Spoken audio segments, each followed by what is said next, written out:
P-H-Y, P-H-Y, P-H-Y, P-H-Y. Physics, physics, physics. Welcome! Welcome to another Honors Physics Camp lecture. Today we're going to be reviewing acceleration.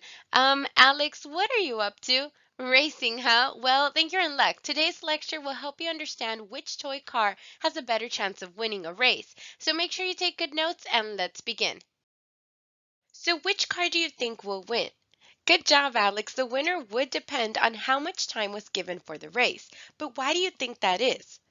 Very good, Alex. The pullback car does have a faster initial velocity, but it slows down over time.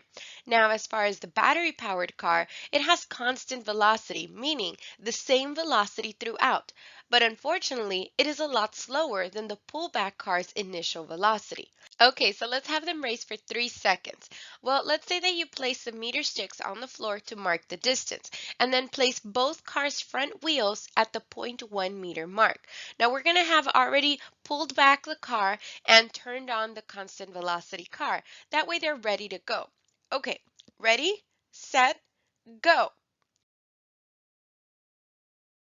You're right, Alex. The pullback car was in the lead for the first 2 seconds, but since its velocity was decreasing, the battery-powered car, whose velocity wasn't changing, actually took the lead, and it ended up resulting in the battery-powered car winning the race. But let's think for a second as to what physics terms we could use to describe the pullback car's changing velocity as it was decreasing. Yes, Alex, that's correct. We can refer to this as deceleration. Now, it's also known as negative acceleration, meaning that if the velocity were to have been increasing, we could refer to this as positive acceleration or simply just acceleration.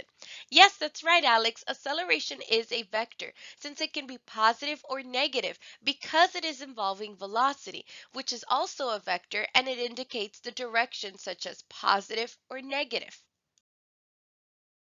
Now that you understand distance, displacement, speed, velocity, and acceleration, let's take a look at how you would describe the car's motion using graphs. Let's first start with the distance versus time graph. Yes, that's right, Alex. The slope of a distance versus time graph tells us the speed of the object. In this case, the graph we look at would look something like this for the pullback car because at 1 second it had traveled zero point 0.5 meters, then zero point 0.7 at 2 seconds, and then finally 0.75 at 3 seconds. Now, as far as for the battery-powered car, it would look something like this, in which it had traveled 0.33 meters the first second, then at the second it had traveled 0.66 meters, and then lastly, 3 seconds later, it had traveled 0.99 meters. Now, let's take a look at both lines. What do you notice about the car's motions? That's right, Alex. One line is curved, which represents the pullback car's motion, and the other is a straight line, which is the battery-powered car. But what does this mean? Yes, you got it, Alex. The curve shows that the speed is changing, meaning it is not constant speed. And the straight line shows that the speed is constant. Okay, so now let's take a look at a position versus time graph and see what the slope would represent here. That's right, Alex. A position versus time graph slope is equivalent to velocity. And in this case, the pullback car's motion is illustrated as this, and the battery-operated car's motion is illustrated as this. What do you notice about these two lines? They look similar to the ones found in the distance versus time graph, but why do you think? That's correct, Alex. The cars in our example didn't change direction. Therefore, they both moved in the positive direction. However, let's say that they would have changed direction. Then which graph would be different? That's correct, Alex. The position versus time graph is the one that would look different because in this graph, the slope is the velocity, which is a vector. That means that the data can be shown in both in positive and negative regions of the graph. But in this case, since there was no change in direction, only magnitude of the velocity, the graphs actually happen to look very similar, meaning the speed and velocity happen to be the same in this scenario. Great observation, Alex. The graphs do illustrate the same trends, but do not have the same exact data points. Why is that? Well, that's because one graph illustrates distance and the other graph illustrates position. Now, to better understand this, let's look back at our example again. Remember, I told you to pull back on the pullback car and then place both cars' front wheels on the 0.1 meter mark, which is the starting position that we plotted on the position versus time graph. That is our first point at zero point 0.1 meters when it was at 0 seconds. Now, as for the distance versus time graph, the first point is at 0 meters because the car had not traveled any distance yet. Then, as the cars were released, we recorded their position at 1 second, which was zero point 0.6 for the pullback car and 0.44 for the battery-powered car. But notice the distance traveled here was 0.5 meters for the pullback car and 0.33 meters for the battery-powered car. Now, as the seconds continued, we continued to record our positions and the distances. Yes, Alex, that's right. The position versus time graph is recording the exact value from the meter stick. That way, if the car were to go in reverse, we could describe their position based on the meter stick as a point of reference. Okay, so we said that because the direction is not changing and the magnitudes are the same for speed and velocity, we should see that the average speed and the average velocity of each of these cars are going to be the same. But what exactly is their value? How do we figure this out? That's correct, Alex. The slope of a distance versus time graph is the same as saying distance divided by time, which is actually the equation for speed. So if we wanted to calculate the average speed of each car, we would look at the total distance traveled, which is the rise, and then divide it by the time, which is the run. What does this give us, Alex? Yes, that's right, Alex. The battery operated car had 0.33 meters per second average speed, and the pullback car had 0.25 meters per second average speed. Now, what about their average velocity? Yes, Alex, you're right. The slope of a position versus time graph is a change in position divided by a change in time, which is the equation for velocity. Now, in this scenario, the average speed and the average velocity does end up being the same. But what if we wanted to find the instantaneous velocity at any given point in these two cars' trip? How would we figure that out? Right again, Alex, the instantaneous velocity of a battery-powered car is 0.33 meters per second at any given point in its trip because it has constant velocity. But what about the pullback cars? Would the average velocity act as the instantaneous velocity as well? You're right, Alex. The average velocity would not serve as the instantaneous velocity in this situation because the velocity was changing throughout. So how do we figure out the instantaneous velocity then? Good idea, Alex. We do need to determine its slope at a specific point. But when the line is curved, such as in this example, we can't just do rise over run. We need to actually draw a straight line next to the curve in which the line only touches that single point on the curve. Good question, Alex. We get a ruler and draw in a line positioned in a way that it is only touching one point on that curve, which we call the tangent line. So for instance, let's say that I want to know the instantaneous velocity of a pullback car at 1.4 seconds. We would use our ruler and place it next to that curve. Notice how if we pick 2 points on this line, such as these two, we could determine now the change in position divided by the change in time, which is going to give us 0.23 meters per second at the 1.4 second mark. Yes, Alex, that's a good way to look at it, in which the tangent line makes a triangle that has both y and x components. That's correct, Alex. Tangent function does involve both the opposite and adjacent sides of the triangle, which are the two sides that we're using to determine the slope, since rise over run is basically saying y component over the x component. Now that we have reviewed these two motion graphs which illustrate speed and velocity, let's now look at a graph that illustrates acceleration. But first, think for a second, what does acceleration mean? Yes, that's right, Alex. Acceleration is a change in velocity over a given time, which means the equation is delta v divided by delta t. Now, what would the slope be? Since we know that slope is rise over run, which is basically saying y over x. So what do you think the graph whose slope is acceleration would measure on the y-axis? That's right, the y-axis would be a change in velocity. And now what about the x-axis? You got it. The x-axis would be a change in time, which means that our graph whose slope illustrates acceleration is going to be called, right again, the graph would be called a velocity versus time graph. Okay, let's try plugging in our values here to determine what the acceleration looked like for both of our cars in this type of graph. Now, first, let's start with the battery-powered car, in which we said had constant velocity throughout the entire trip, that we calculated it to be 0.33 meters per second. Therefore, at 1 second, the velocity was 0.33 meters per second. Then at 2 seconds, it was 0.33 meters per second, and at 3 seconds, it was also 0.33 meters per second. Next, let's take a look at the pullback car. Remember that this car's velocity was changing. So we're going to look at the average velocities between each second interval we recorded.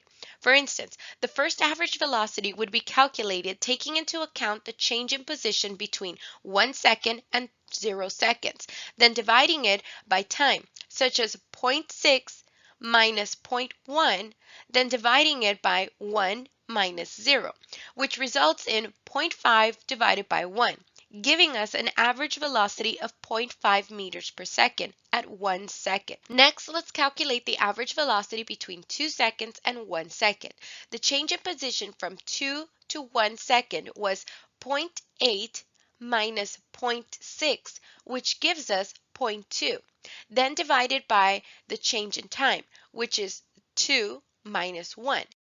In other words, we're going to be dividing zero point 0.2 divided by 1, resulting in a velocity of 0.2 meters per second. And then finally, the last second had a change in position of 0.85 minus zero point 0.8, a change in time of 3 minus 2, which results in 0.05 divided by 1, giving us a velocity of 0.05 meters per second. So if you take a look at all those average velocities of the pullback car, you will notice that the velocity was definitely changing throughout the trip.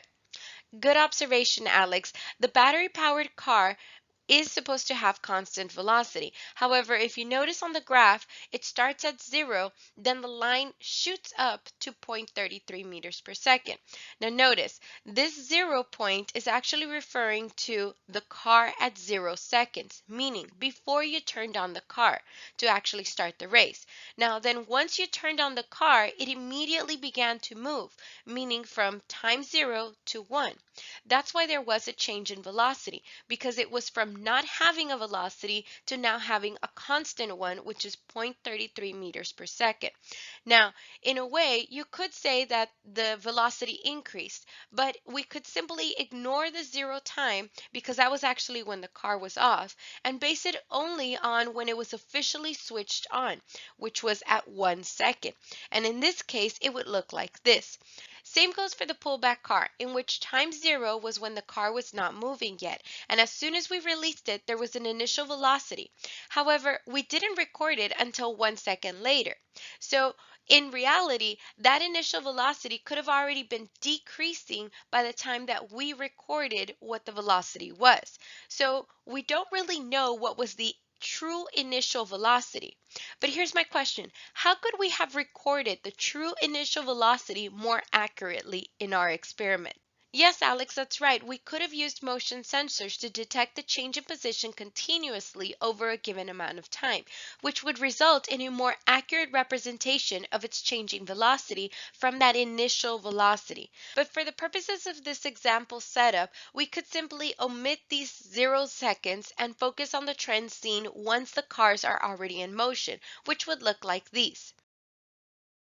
Okay, so what do you notice about them? That's correct, Alex. Since the velocity is not changing once the car is in motion for the battery-powered car, we could say that the car has 0 accelerations, since the slope would be 0.